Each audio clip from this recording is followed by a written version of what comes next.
Book 15, the Iliad. Zeus awakes, tells Apollo to heal Hector, and the Trojans again become victorious. But when their flight had taken them past the trench and the set stakes, many had fallen by the hands of the Danaans. The Trojans made a halt on reaching their chariots, routed and pale with fear. Zeus now woke on the crest of Ida, where he was lying with golden-throned Hera by his side, and starting to his feet, he saw the Trojans and Athenians, the one thrown into confusion, and others driving them pell-mell before them, with King Poseidon in their midst. He saw Hector lying on the ground with his comrades gathered round him, gasping for breath, wandering in mind, and vomiting blood, for it was not the feeblest of the Athenians who struck him. The sire of gods and men had pity on him, and looked fiercely on Hera. "I see, Hera," said he, "you mischief-maker trickster, that your cunning has saved Hector from fighting and has caused the rout of his host. I am in half a mind to thrash you, in which case you will be the first to reap the fruits of your scurvy knavery.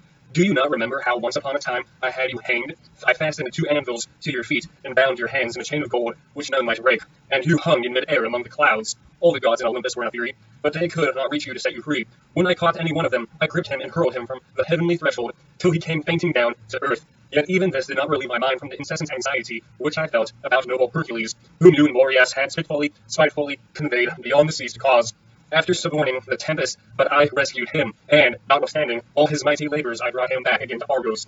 I would remind you of this, that you may learn to leave off being so deceitful, and discover how much you are likely to gain by the embraces out of which you have come here to strip me." Hera trembled as he spoke, and said, "May heaven above and earth below be my witness of the waters of river Styx, and this is the most solemn oath that a blessed god can take. Nay, I swear also by your own almighty head, and by our bridal bed, things over which I could never possibly perjure myself, that Poseidon is not punishing Hector and the Trojans and helping the Achaeans through any doing of mine. It is all of his own mere motion, because he was sorry to see the Achaeans hard pressed at their ships. If I were advising him, I should tell him to do as you bid him." The sire of gods and men smiled and answered, "If you, Hera, were always to support me when we sit in council of the gods, Poseidon, like it or no, would soon come round to your and my way of thinking. If then you are speaking the truth and mean what you say, go among the rank and file of the gods, and tell Iris and Apollo, lord of the bow, that I want them. Iris, that she may go to Achaeans' host and tell Poseidon to leave off fighting and go home, and Apollo, that he may send Hector again into battle and give him fresh strength.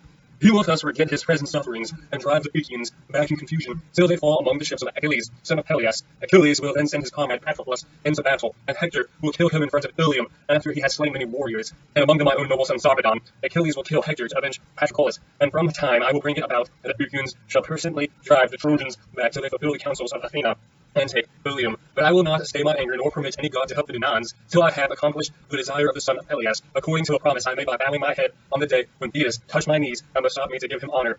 Hera heeded his words, and went from the heights of Ida to great Olympus, swift as thought of one whose fancy carries him over vast continents. He says to himself, "Now I will be here or there," and he would have all manner of things. Even so swiftly did Hera wing her way till she came to high Olympus, whence among the gods who were gathered in the house of Zeus.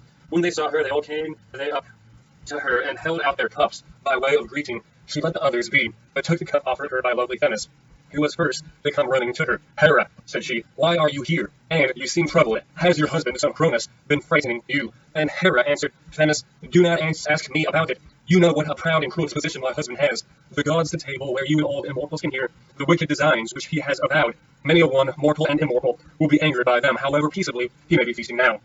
On this, Hera sat down, and the gods were troubled throughout the house of Zeus. A laughter sat on her lips, and that her brow was furrowed with care, and she spoke in a rage. "Fools that we are," she cried, "to be thus madly angry with Zeus. We keep on wanting to go up to him and stay him by force or by persuasion, but he sits aloof and cares for nobody. He knows that he is much stronger than any of the immortals. Make a best, therefore, of whatever ills he may choose to send each one of you. Ares, I take it, has had a taste of them already, for his son Asclepius has fallen in battle, the man whom of all others he loved most dearly, and whose father he owns himself to be." When he heard this, Ares smote his 2 sturdy thighs with flat of his hands, and said in anger, "Do not blame me, you gods that dwell in heaven, if I go to the ships of the Achaeans and avenge the death of my son, even though it end in my being struck by Zeus's lightning and lying in blood and dust among the corpses." As he spoke, he gave orders to yoke his horses hammock and rout, while he put on his armor. On this, Zeus would have been roused to still more fierce and implacable enmity against the other immortals, had not Athena, alarmed for the safety of the gods, sprung from her seat and hurried outside.